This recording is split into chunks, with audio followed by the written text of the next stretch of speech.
17 ans sont passés, mais la douleur est toujours la même pour ces mères de Srebrenica qui ont perdu un fils, un mari ou un père. Ils m'ont dit à la morgue de Tuzla qu'ils avaient trouvé des os, une jambe complète et une autre incomplète. Notre famille, on était tous ensemble jusqu'en 1995. On a alors été éparpillés et on ne s'est jamais revus. Devant le cimetière mémorial de Potokari, on aligne un à un les cercueils de 520 victimes dont les restes ont été retrouvés et identifiés depuis l'an dernier. 30 000 personnes ont fait le voyage pour assister à la mise en terre, des familles, des survivants, mais aussi ce rabbin venu spécialement de New York.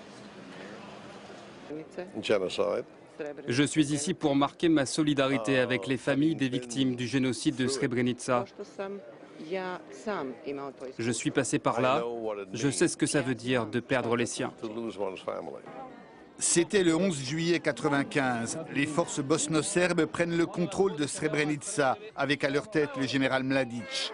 Les femmes et les enfants sont évacués dans des bus, les hommes embarqués, 8000 d'entre eux sont exécutés. Un crime contre l'humanité dont Ratko Mladic, l'ancien chef militaire des Serbes de Bosnie, doit répondre devant le tribunal pénal international de La Haye. Comme chaque mercredi, nous avons une pensée pour les 7 Français qui sont toujours otages dans le monde. Nous pensons à eux et à leur